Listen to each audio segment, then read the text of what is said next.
Okay, good evening. Thank you for coming. And it's going to be very different than what you've seen anywhere. Most of the things I show tonight, you will not see in the press. You won't see it on TV. You won't even read about it anywhere.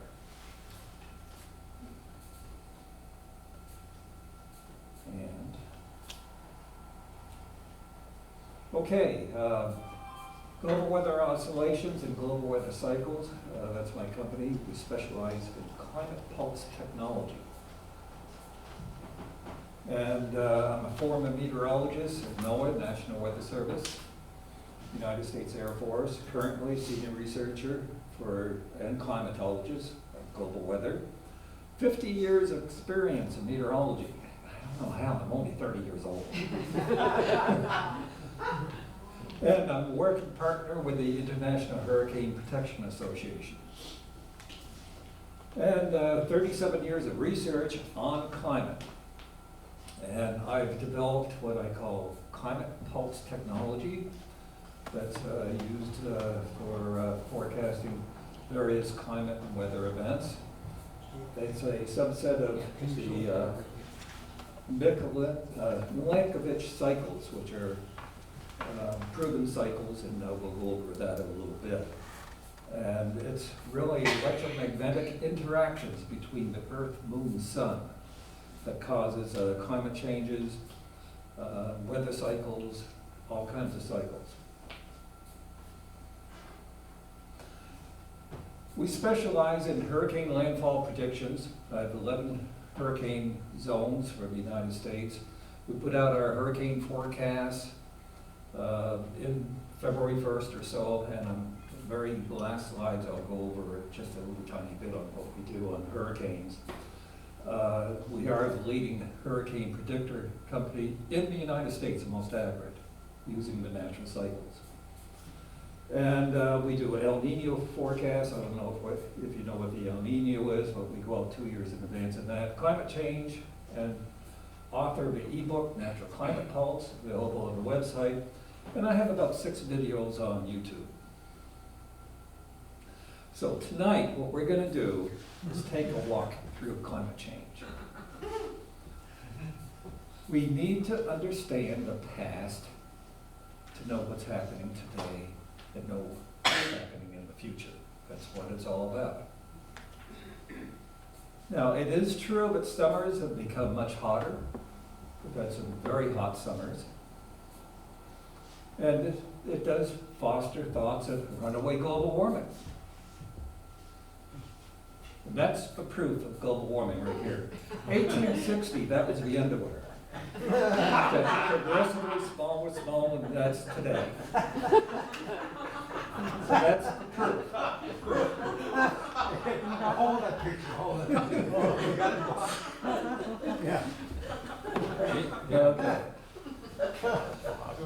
Now the question is, will carbon dioxide and global warming into the world in 12 years? We've heard that, haven't we? Yeah. Will it? No, we're going to investigate.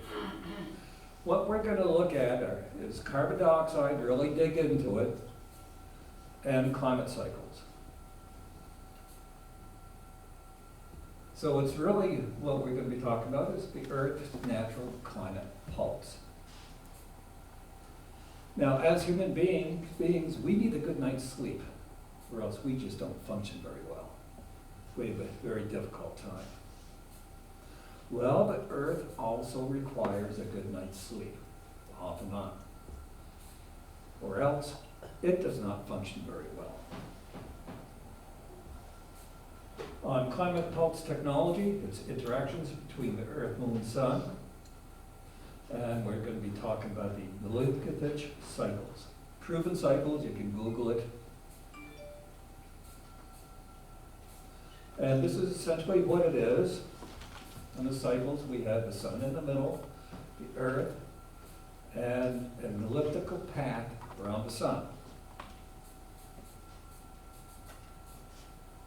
About every 120,000 years, we're out further away from the sun. We're in a deep glacial period.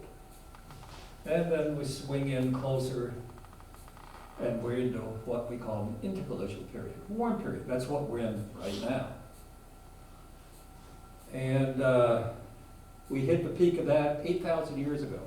We're actually 8,000 years off the warm peak, sliding towards the next glacial period, which is still a long ways away. And so this is what the cycles end up looking like temperature-wise. This is back about 425,000 years ago. That's our interglacial, very warm period. Then we went into, the Earth went into a nice sleep period, ice age. That's what I'm talking about, the sleep. That's the sleep it needs. Then Earth woke up again, and then back into an ice age, woke up, ice age, woke up, ice age, and here we are right now, wide awake, very vibrant. And this is the vibrant 120,000 year cycles.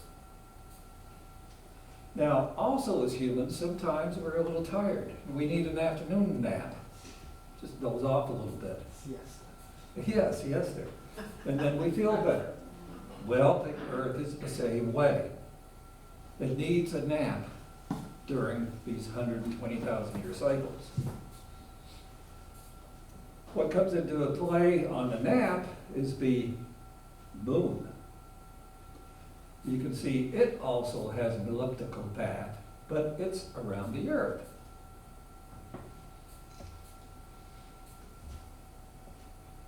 And get it moving there, here we go.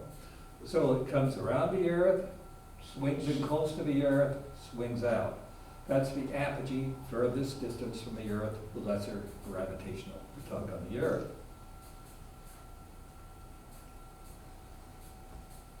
When the moon swings in very close to the Earth, and there's all kinds of cycles when it does it,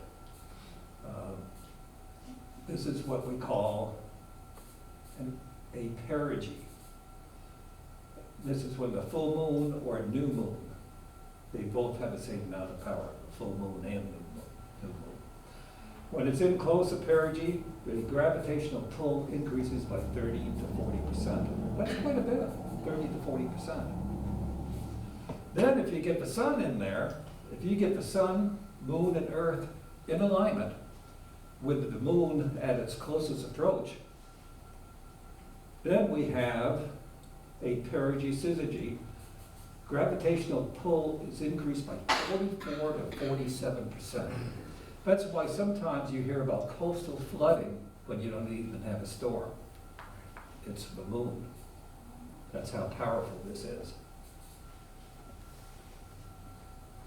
And also the moon goes on cycles where it'll come down. This is a strong full moon. Will come up 23, 28 degrees above the equator, and then it'll come down 23 to 28 degrees below the equator. So when it does it, and the new moon is just as strong on the left, so when you see it going like that, it's like a wrench on a pipe. You're just wrenching it. And this causes like a plunger also on the oceans and the Earth, and on the oceans and the atmosphere. And what it causes is the outer core of the Earth can bulge by as much as 1.5 kilometers. That's a lot. That's how strong the gravitational pull could be. And when that happens, increased earthquakes, volcanic activity. Also, the ocean and atmosphere, they have tides. And one tide is going to be the 230-year cycle that I have flashing there. We're going to be talking about a 230-year cycle. And this is for the short naps for the Earth. We have a 120-year cycle, 120,000-year cycle. This is a 230-year cycle. Now that's kind of the gravitational envelope of the full moon as it goes down below the equator, then up above. Now, the moon is so strong and important that if the moon all of a sudden disappeared, what do you think would happen to the Earth? The Earth would also lose its orbit, because the moon helps to regulate the Earth's orbit. And we'd be just spinning out of control and we'd be out of orbit. That's how important the moon is. And science just does not talk about it much. And this is what a gravitational cycle looks like. This one is over a course of 1,000 years, where you have a strong gravitational cycle, and then about 220 years later, it'll come down weaker, but 220 years later it'll be strong, then down, then strong, down, strong. These are about 230 to 240 year cycles. That's the cycle we're going to be talking about, the 230-year cycle. And also, I showed you earlier, this is a past 1,000 years, where we've had the short maps here on Earth. This is a global warming cycle back at 850 AD, cools down, and we had another global warming cycle, cooled down, another global warming cycle in 1350, 1550, 1750, and then we're in global warming cycle number 6 right now. That's as controlled by the Earth, Moon, Sun interactions. Now, I just overlaid the green line on here. That's the gravitational cycles I showed you during the past 1,000 years. And look at that, they line up with the global warming cycles. It is the moon, very strong cycles of the moon to a 230-year cycle that causes these short global warming cycles like the one we're in right now. Okay, now, we have a lot to talk about on carbon dioxide. And I have some new things in here that you're the very first group that have gotten to see some of this. It's brand new. Now, do we have too much carbon dioxide? We're told we do, but do we? The Earth's atmosphere, 78% of the atmosphere is nitrogen. That's a lot. Only 21% is oxygen. Argon, 0.9%. Water vapor, 1%. And of that, I'm going to show you, of that, water vapor is the most important greenhouse gas. And that makes up 1% of the atmospheric gases. So you add those gases all together, you have 100% right there, with the most important greenhouse gas being water vapor. Well, here's carbon dioxide over here. See, 99 plus 1 is 100%. Well, what's left? 0.02% is carbon dioxide. Not very much, but that's what everyone's talking about. Okay, if you take a piece of air, just call it a bubble, piece of air that's like this. Because of the percentage of carbon dioxide is so low, 0.02%, we need to blow it up so we can understand the figures. So what we use is parts per million. How many parts per billion are in a piece of air? Because the air will have 1 million parts of nitrogen, oxygen, so forth and so forth. So we're looking at how many parts per million is carbon dioxide.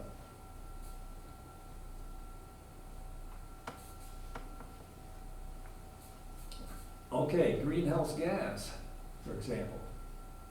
Okay, how much of a greenhouse gas? Water vapor is 10,000 parts per million for greenhouse gas. There is carbon dioxide, a little yellow dot. That's it. That's all it is. 10,000 parts per million. So they had to blow that up from 0.02% up to 10,000 so we can understand the number or get a number we can actually look at. Okay, recording instruments. We only started recording temperature and carbon dioxide back around 1860. Not very long ago.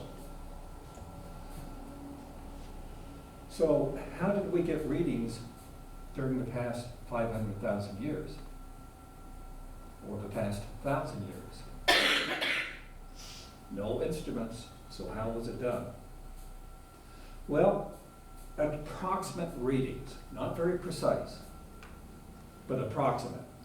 During the past 1,000 years, we tried to figure out temperature through tree rings, looking at tree rings. But that's not real precise, but you can get kind of an idea, was it a warm period or a cool period. Beyond that, the past 500,000 years, we take a look at air bubbles trapped in ice. As I showed you the air bubble, it has all the gases in it, including carbon dioxide. So we want to analyze the air bubble to try to figure out how much carbon dioxide we had at a certain time. So it's trapped in Antarctic ice. This is Lake Vostok in Antarctica. And they drill down 13,000 feet of ice. That's a lot of ice. At the bottom, the ice is 500,000 years old. And at the very top, it takes 5,000 years for the air bubbles to get locked into the ice. And I'm going to talk about that a little bit, locked into the ice. So you can't really use the first 5,000 years. They call that new ice. And there's a big problem on that. There's a big problem, and that's really messed up some of their calculations. So that's what a ice core looks like. You get the piece of ice with the air bubbles trapped in it. Each slice is 1 to 4,000 years of data. And this is what it ends up looking like. On the left is 450,000 years ago. The red line is temperature, taken from the ice bubbles, and the blue line is carbon dioxide. So you can see we came out of a glacial period into a warm interglacial period about 425,000 years ago. And they said the carbon dioxide was 280 parts per million at the time. 280 parts per million, okay? Then we came out of that warm period and the temperature fell like a rock, but look at this, carbon dioxide is still pretty high. If carbon dioxide causes global warming, why is the carbon dioxide still high and the temperature's falling like a rock? That doesn't make sense. That's not what they're telling us. They're saying it's vice versa. And then we go into the next cycle, and this one actually shows it better. Up to 298 parts per million for carbon dioxide. Remember that number, 298. They all say we have never been above 300 parts per million, okay? Never been above it in the past several million years. Sorry. Let me turn it off.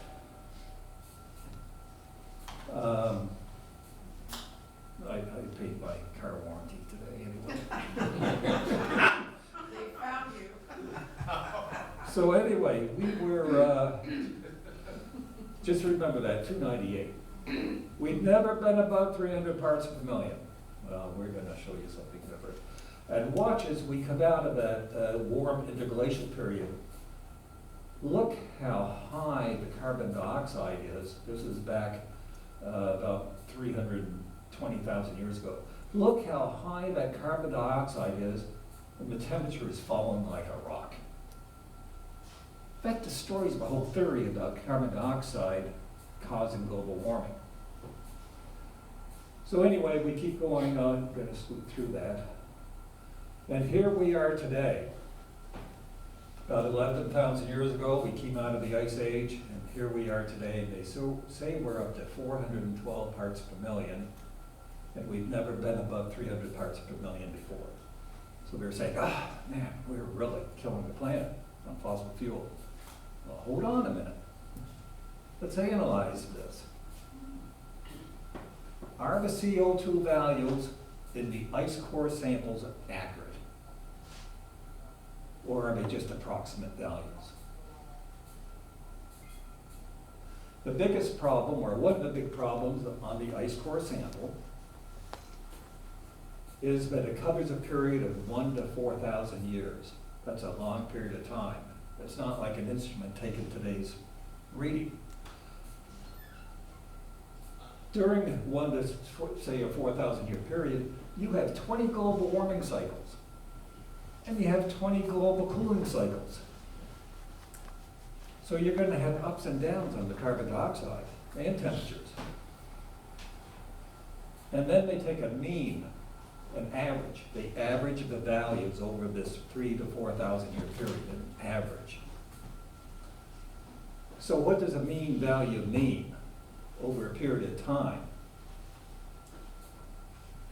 For example, North Conway, New Hampshire, the July mean temperature, to get a mean temperature in July, what you do is you take the high and low temperature during the course of, say, 40 years,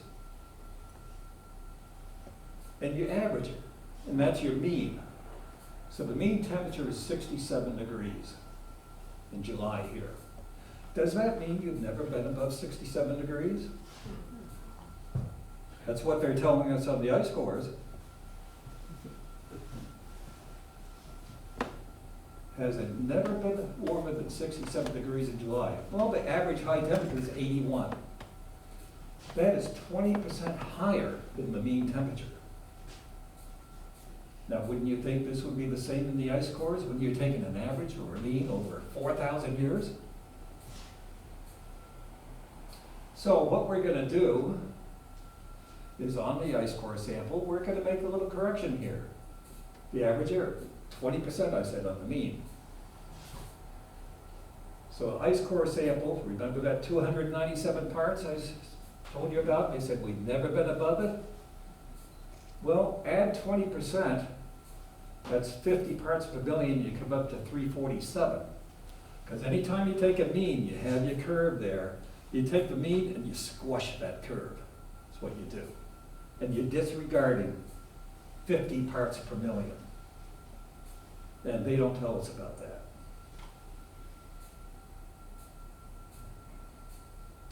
Another big error in the ice core samples. This is huge. And I told you about it a little bit at the very beginning. The first 5,000 years of the ice is called new ice. And during the first 5,000 years, because the air bubbles are not locked in the ice yet, it takes 5,000 years of the ice to get very hard and compressed, and the air bubbles are locked in. Because they are not locked in during the first 5,000 years, you lose 30 parts per million of CO2. Gone. That means if you have a reading of 297, it's actually 327. Because it was 327 on the surface, and then you lost 30 points during the next 5,000 years. So again, we do a calculation. There's that 297, and they say we've never been above it, that 4,000 year mean. Well, add the 50%, that was the 20% error due to taking a mean. Then you add the 30, which is the lost CO2. And you come out to 377 parts per million. That should be the actual reading. 377 parts of true value of natural carbon dioxide in the air. This is the first time I've shown this.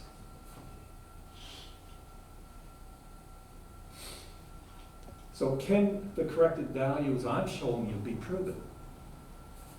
Is it true what I'm telling you? We can prove it. First thing to do is, this is a plant leaf. In the plant leaf, see these little things? Those are called stomata cells. They're like our lungs. They breathe, taking in carbon dioxide. So what they can do is they can take fossilized plant leaflets during the last 1,000 years. And they can date this almost to 1 or 2 years, not like 4,000 years on the ice core. So they can get a fairly true reading. And on the stomata cells, if there's a lot of stomata cells in the plant leaflet, a lot of stomata cells means that there's a lot less carbon dioxide in the air. You needed more lungs to breathe it in. So they can calculate this, how much carbon dioxide there is. If you had very few stomata cells, that means there was a lot of carbon dioxide. You just didn't need the extra stomata cells to breathe in the carbon dioxide. So they've done tests on it in greenhouses to figure out how much carbon dioxide relates to the stomata cells. And this is what they came up with on the study. This goes back 1,000 years. This is the carbon dioxide as figured out from the stomata cells. 1000 AD, you had stomata cells said there's 400 parts per million of carbon dioxide in the air. Then we went into one of those global cooling cycles, it dropped down to 250, went into the global warming cycle, went up to 325, dropped down. Then we jumped up to 355, dropped down to 230, jumped up to 360, 340, and it says, let me get back there. And the study said that as of about 10 years ago, the natural carbon dioxide in the air was 375 parts per million. And I just told you on my figures, 377. Pretty darn close, right? Pretty darn close. This is more accurate than ice core samples. And they really don't talk about it because it doesn't fit the agenda. Now, that's the carbon dioxide that I just showed you over the past 1,000 years. Let's overlay the global warming cycles, the 230-year global warming cycles. Look at that, fit like a glove. As we warm up, carbon dioxide goes up. As we warm up, it goes up. And here we are today in the global warming cycle, and we're up to 375 parts per million. Now let's put this all together on the carbon dioxide. This is the carbon dioxide going back, this is 120,000 years ago where we had the warm interglacial period, 287 parts per million. Then we cooled down in the ice age. Then we started to come out of the ice age 11,000 years ago. And the carbon dioxide started coming up. Then from 1850 to today, this is what the carbon dioxide did, straight line up. Well, NOAA says that the carbon dioxide from 1850 to now was all due to industrial, totally industrial. They did not separate industrial from fossil fuel. When they take their readings out in Hawaii on Mount Mauna Loa, this is where the readings come from on a daily basis. But they don't separate what is natural carbon dioxide and what is fossil fuel. They just give you the reading, and this is all we hear about. But there's a scientific paper coming out in the journal next month, and I had the privilege of reviewing it. And I can't say a lot about it because I'm supposed to be mum until it's printed. What was the name of the journal? I can't say. Oh. I can't get the author's name, the name of the journal, or some of the stream specifics, but I'm going to give you one little thing on it. But what they're pretty much saying is what I said too. The fossil fuel has not been separated from the natural during this 100-year period. NOAA uses a formula to figure out what the carbon dioxide is using their instruments. But what they did was they went in and found a big error in their formula. They were doing it incorrectly. So what they found out, their conclusion was that the carbon dioxide rise during the past 100 years, since 1850, the natural is, we're naturally up to 377 parts per million, natural. Plants come out of 377. My corrections, 377. His correction to their formula, 377. There we go, three things saying natural is at 377, and they keep telling us we've never been above 300 parts per million. That is totally untrue. So that's 77% of the rise since 1850 is natural. Only 23% of the rise is fossil fuel. And they've been telling us it's 100%. And that is totally false. And all in all, you take all the carbon dioxide in the atmosphere, only 12% of the carbon dioxide in the atmosphere is fossil fuel. You cannot cause global warming with only 12%. It cannot be done. Because we have cycles that are 12% higher than what we have, or have been. So all of that is totally untrue. Question, David. Yes. When you say fossil, are you talking about spent fossil fuels, like coal? Coal, oil, gas, Okay. wood, tilling soil, anything like that. So Human 12%. induced. Yeah. Yeah. Okay, thank you. So it really comes out to the total in the atmosphere is only 12%. And that doesn't do it. That can't cause global warming. So are the current levels at 412, is that dangerous? If we're up at 412? Well, let's take a look at that. During glacial periods, carbon dioxide can go all the way down to 160 parts per million. Again, they had an error in this. On the ice core samples at 160, plants cannot live with carbon dioxide lower than 170. There wouldn't be any plants. Wouldn't be any plants in the tropics. So it had to be, remember I gave you a calculation, it'd be at least 30% more, actually 50 points more, probably close to 200 or so is the lowest we've been. And so it's 412 parts per million harmful. Well, greenhouses like to keep their levels at 500 to 1,000 parts per million. Plants love it. That's why you get nice plants out of the greenhouse. And the workers don't die. When the dinosaurs roamed, CO2 was at 1,000 to 1,500 parts per million, much higher than today. And the one thing about it is, with the high carbon dioxide, we had oxygen levels back when the dinosaurs roamed was 31%. That was our oxygen. Now we're down to 21%. Why? Because the plants aren't getting enough carbon dioxide, so they can't make the oxygen. We're actually getting oxygen starved because our carbon dioxide is getting too low. Natural cycles, okay. We wrap up this section here. This is what I've showed you every 120,000 years. There is our warm interglacial periods and then our sleep ice age.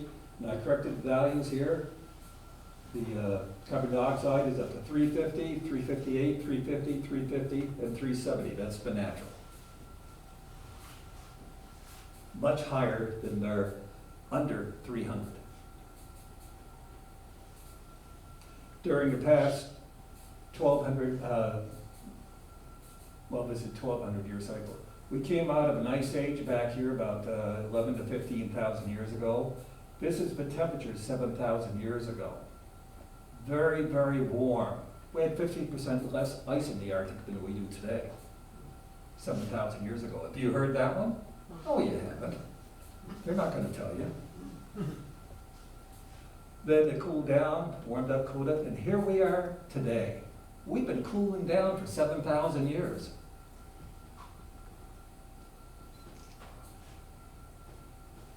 And there's our shorter cycles, the 230-year approximate cycles. When we come off a global warming cycle, we have a global warming cycle, we come off it, this one here is 200 years when it came off the next warming cycle, 230 years came off the warming cycle, 240, 230, and here we are today. The last global warming cycle ended in the year 1794. 230 years, add 230 years to that, that's the year 2024 for the next global cooling cycle. These cycles come like clockwork. So, have we had signals for the next global cooling cycle coming in? Are we seeing signals on it? I left one slide out, and I'll give you that first. Back in 2020, from Alaska through central and northern Canada through Greenland, they had the third coldest January and February in 100 years. The third coldest. That was 2 winters ago. That was in the news for one day, and then I couldn't find it on Google. They took it off. They didn't want anyone to see it. Last winter, the signs of the next global cooling cycle started to come in. Texas, coldest in the 1/3 of a century. Texas and Oklahoma, some locations, most snow in 123 years. Up in the Dakotas, the coldest 5-day stretch in 78 years. Colorado and Wyoming, snowstorm. Seattle, Washington, snow. Overseas, it was worldwide, not just here.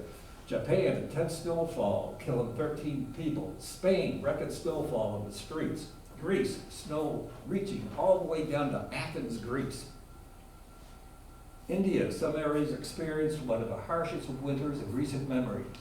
And in China, coldest day since the 1960s. And just recently, southern Brazil had their first snowfall of memory. They're in their winter. Signs of what to come.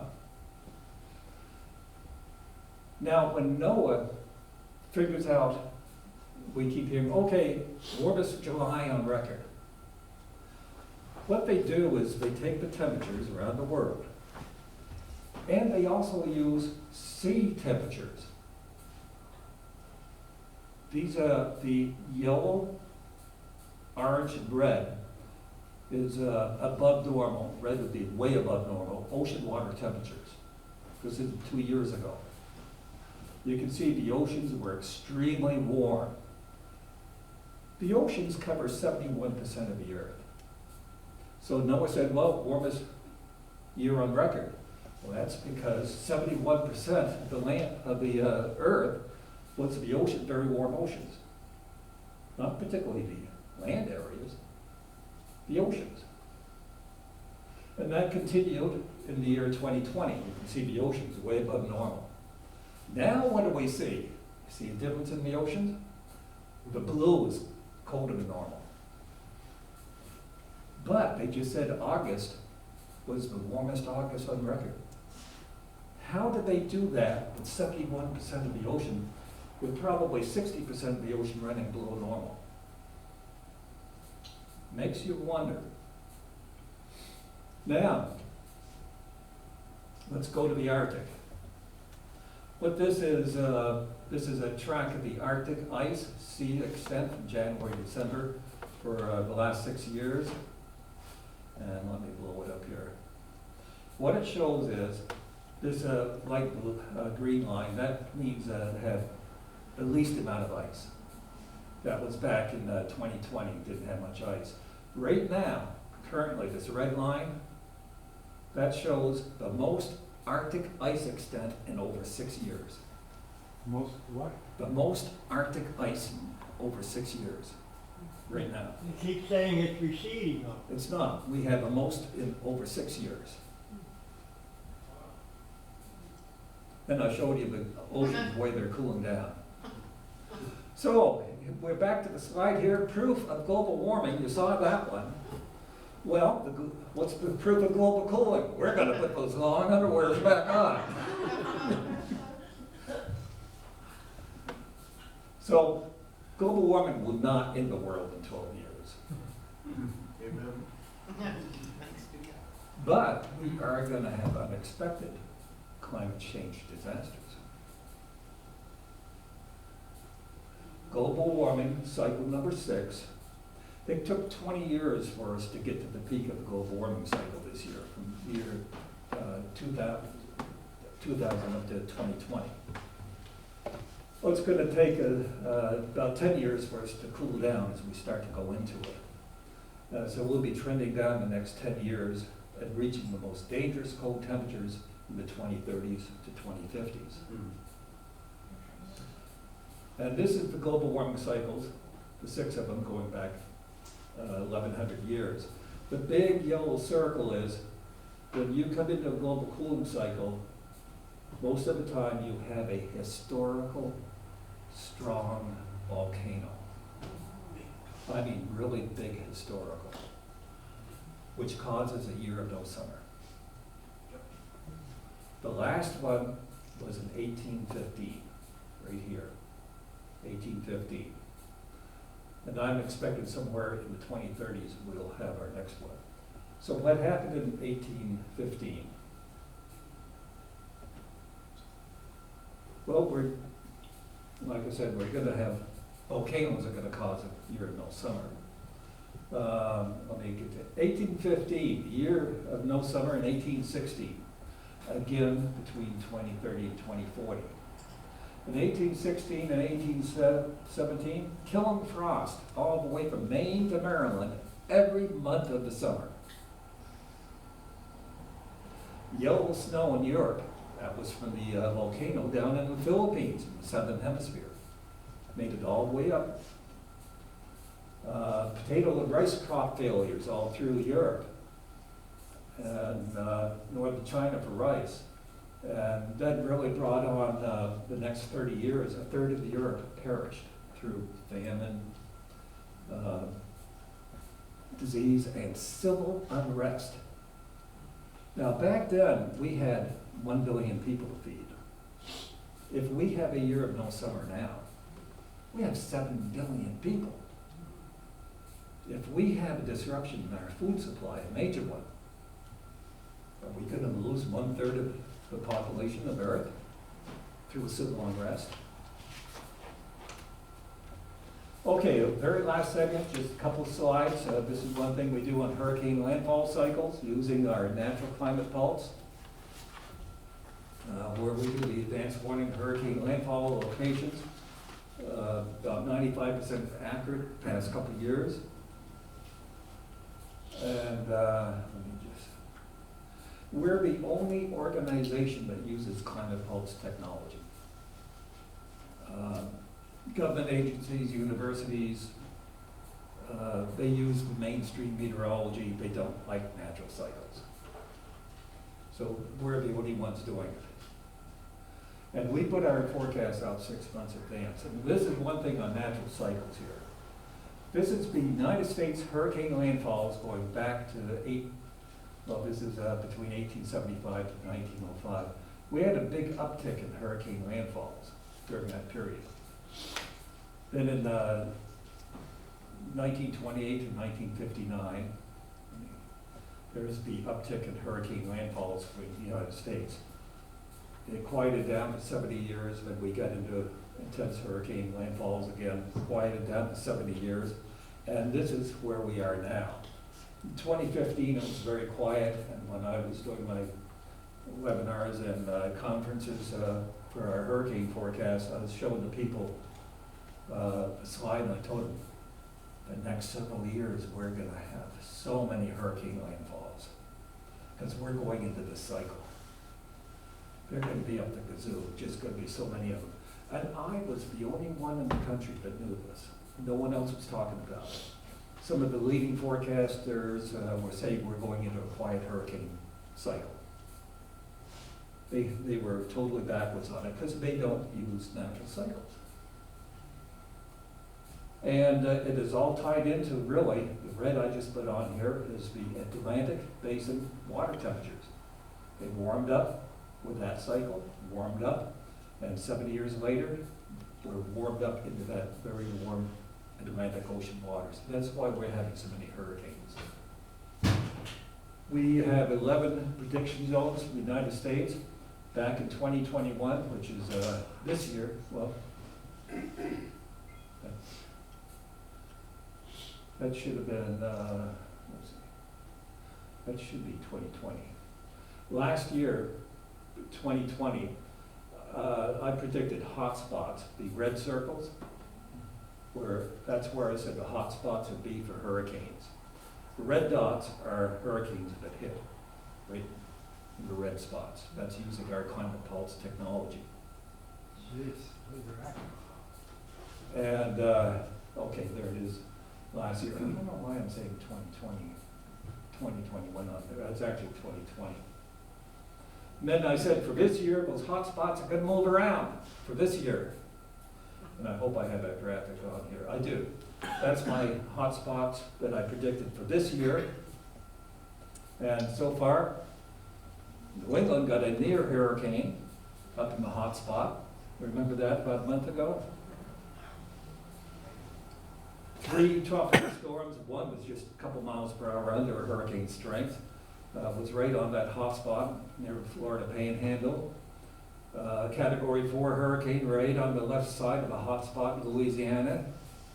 Just had a hurricane, a hot spot in Texas. Now we're watching Florida. There's going to be a hurricane in Florida before the season's over. We have a hot spot down there. But you can see the last 2 years using natural cycles, how well we can do on forecasting. And the problem is universities and the government just ignore natural cycles on climate change and everything. And that is it.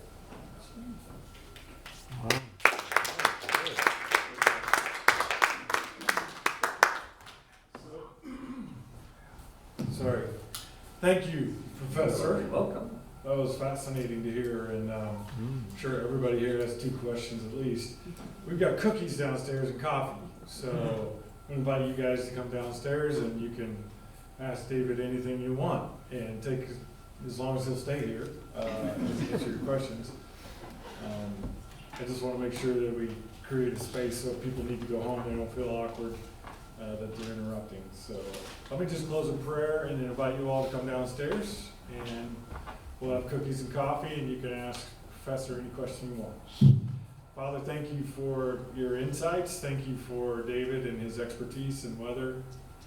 Lord, I just pray for your peace to fill our hearts and minds, and that we would be able to remember what we've heard and share it in a way that's respectful and loving to those around us, and ultimately draw them to Christ. We ask these things in his name.